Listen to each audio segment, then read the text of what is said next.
Welcome to the Minute Masters, guys, and this is part 3 of my 4x4 swap series that I got going on here. And today, we're going for it. I'm gonna delete the entire two-wheel drive suspension out of this truck. It's gonna be awesome. Let's get started. So for those of us who don't own a lift, we're gonna have to do this with a jack and jack stands. So I've already taken the liberty of jacking up the front, but we're gonna do something a little different. This is a 2-ton jack stand. This is a 6-ton. As you can see, one reaches a little taller. And what I'm trying to do here is actually support the frame so that the suspension can fully droop down. That way, once it's all gone, this is what's gonna be holding up the front. So I got 2 of those holding up each side. And then what I'm doing here is I have my jack underneath the I-beam here, lifting up the wheel just enough so I can get it off. I'm gonna do that to both sides and we'll keep rolling.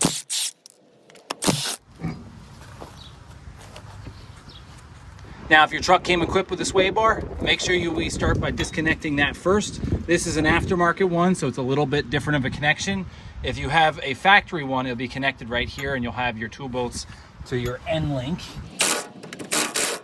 We'll take these mounts off.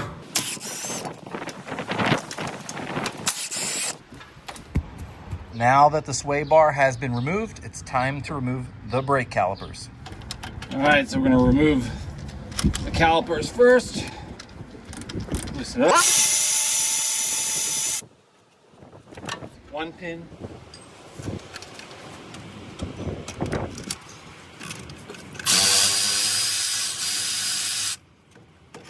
And that's 2 pins. Coming here at my pry bar. There we go. Set that aside. Check this out, guys. We were actually getting pretty low on these. So, great time to be doing this so we can put fresh pads on our new suspension. So once you've removed your caliper, you're gonna wanna take it and zip tie it to the frame here. Don't zip tie it to the suspension because obviously we're gonna delete all of this. Now, in my conversion process, I'm actually gonna go away from the slide pin caliper and I'm gonna go to the one that has slide pins. And that's just because that's the style of knuckle I have. I couldn't get this style of knuckle. So anyway, make sure you do that. On to the next step. Well, guys, we're gonna have to deviate from the plan that I had established earlier about deleting the entire front suspension because I got a friendly reminder that we rent in an HOA and they probably wouldn't appreciate having an entirely disassembled old pickup truck in the driveway. So plan 2.0 is I'm going to assemble one complete side at a time. And then when I've got it assembled, I will then go take one side apart, install everything new, and then swap to the other side. That way this truck will always look like it is drivable. So let's get started. So we're gonna start this assembly off by inserting our intermediary shaft, this one right here, in through this side where this bearing is. So here we go. And as you can imagine, what we're trying to do is get it to go in and line up with the splines. May not happen on the first go, but I actually felt this one go straight in. So you can see it right there. And then there's this C-clip right here. And you'll basically clip it right into place. Now I'm gonna use these snap ring pliers because there's kind of like 2 grooves here to push it in. There we go. Now your shaft won't come out. All right, guys, so the next step is we want to put the traction beam, which is also our cover, onto the Dana 44. Now, as you can see, there's no traditional cover on this. That's why we had to put this shaft on there and put the C-clip on. So anyway, here's my setup. I have 2 wheel chocks propping this thing up, which if you're going to do this job, you better have these anyway to keep your truck from rolling back. And I have my gasket here in place. I actually took 2 of these drill tips and I'm using that to hold the gasket in place. And all I'm gonna do is pick this up and line it right up, just like so, okay? And then we're gonna take our bolts and thread them into place. I found one that wants to go right off the bat. So I'm gonna thread all the bolts in place and then I'll bring you back for the tightening and we should be good to go. So I have all of my bolts threaded through, and as you can see, most of the way screwed down. It's time to torque these bad boys on. These are 30 to 40 foot-pounds of torque for every one of those. And then there are 2 bolts right here on the side, which like helps stabilize the housing to the rest of the beam.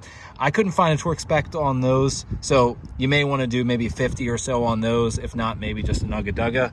One of the reasons why I like to thread all the bolts is so they get everything to drive in a line before tightening down. I suggest you guys do the same.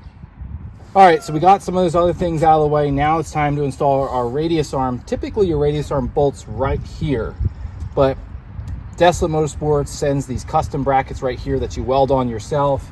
They even have directions that show you where it goes on your beam, and they have a bolt to kind of help you center. So mine are already welded on.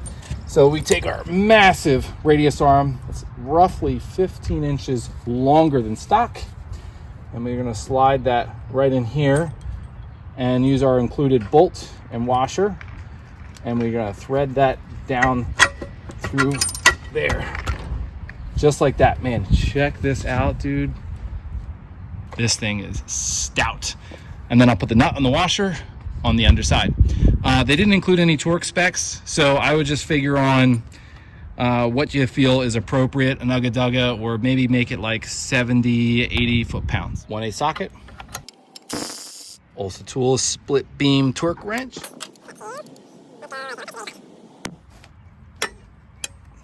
So I'm actually gonna leave this alone now that I have this mounted, because the thing is now super heavy and I don't wanna add any more weight to it. So I'm going to pivot and we're gonna actually put our radius arm brackets on. So we can't use the stock because we're using a Heim joint. So we have to mount these super thick, heavy duty guys.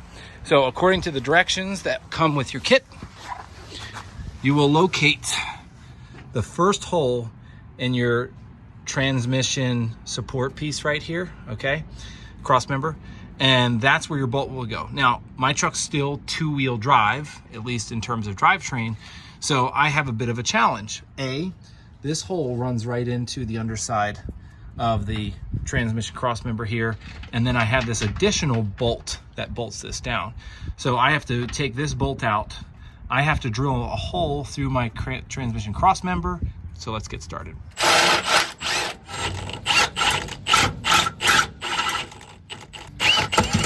All right, guys, so I finished drilling the hole, and then I actually bolted this bracket up using the new hole, but actually the old bolt and nut. And the reason for that is because that old bolt is actually longer and actually can make it through the transmission cross member, because there's like a hoop there. It wasn't flat against the actual C channel. So I'm using that to hold this up temporarily so I can mark my holes here for my 3 bolts, and then we can get drilling. By the way, this is a 1/2-inch drill bit, which is what you're gonna need to drill all of the holes for your bracket. Let's get started. All right, guys, favorite part here, assemblage. So hold your bracket up there, and then I'm basically going to put each bolt through. I don't think it really matters which way they face, but I will tell you the Desolate Motorsports crew puts the nuts on the inside, and I think it looks pretty clean that way. So I'm going to do the same. So I bought a longer bolt. This is a 2-inch long grade 8 bolt, nut, washer, and of course a backup washer on the top side there. So this bracket is finished being installed, and the good news is the procedure is identical for the other side. So now that you have your brackets bolted on both sides, the next step here, and it's optional if you purchase it, is to install the radius arm cross member. And basically the reason why you want this is supposedly if you do a lot of off-roading, these brackets will actually start to buckle and like move inward, and basically these keep them put. All the brackets come with that hole right there, so you can always bolt this up later. For $208, at least today's date, this is cheap insurance to make sure I don't have to worry about that. But 2 Heim joints, bolt, everything. So pretty simple process. Let's get to it. So as you can imagine, the process is pretty straightforward. You can either take a tape measure and pull it from one hole to the next so that you can get the proper length, because these heim joints, you can obviously adjust in and out to get your length. Or, of course, if you want the non-mathematical measurement version, you can just hold it up and adjust it as you see fit. But that's pretty much it, guys. You just put it in right there, slide your nut on the other side, and you're good to go. So here's a close-up of this, guys. Heim joint, bolt, you have this spacer right in the hole. If you can see that this spacer is very flush against the bracket, then I would say you've nailed it. And then throw your washer on the back side and your nut. So I'm gonna torque this up. I've been doing everything 100 foot-pounds. Now that we have our radius arm cross member and our brackets installed, it's time to go address the steering. So the next step, as I mentioned earlier, is to remove your Pitman arm. So this is it right here. It connects your gearbox to your drag link steering. And when you do a lift kit, you often need one that's longer and one that actually drops down lower. Otherwise, you'll have some crazy steering issues known as bump steering. Now, I'm not going to go through the steps and show you how to take this off, because the one that came with the kit is identical to the one I have here, and supposedly two-wheel drive trucks came with a mild drop Pitman arm. So I'm in the clear as far as this goes, but I will at least walk you through some important parts of this. So A, you're going to want a 1 3/8 socket to be able to spin this nut off. And I'll tell you, this nut is put on with, like, I think close to 200 foot-pounds worth of torque. So it's a real bugger to get that one off. Over here, you can use a typical puller or hammer to kind of knock the drag link piece through once you take this castle nut off. But the main thing you're going to need is this sucker right here, and I'll put a link in the description. This is a Pitman arm puller. This is a hefty tool, and the price tag shows, because I think this is like $137. But from what I can tell, this is the only way to get this off, because I actually haven't been successful in removing one of these, because these Pitman arm pullers are put on with so many foot-pounds of torque. But goes on like so, and then you'll just put your breaker bar down there on the nut and just take your time, slowly work it off. Make sure you use penetrating oil, and you should eventually get your Pitman arm off. Once you got it off, installation is the reverse. You're basically going to bolt it up right here, bolt it up here, torque this one down. I think it's like somewhere in the 200s. Torque this one down properly, put your cotter pin in, and you are done. You have just installed your drop Pitman arm. Sorry I don't have any more video on this, because, well, I pretty much have the right Pitman arm here, but that's all I got for you. So guys, that's it of part 3, and I'll see ya.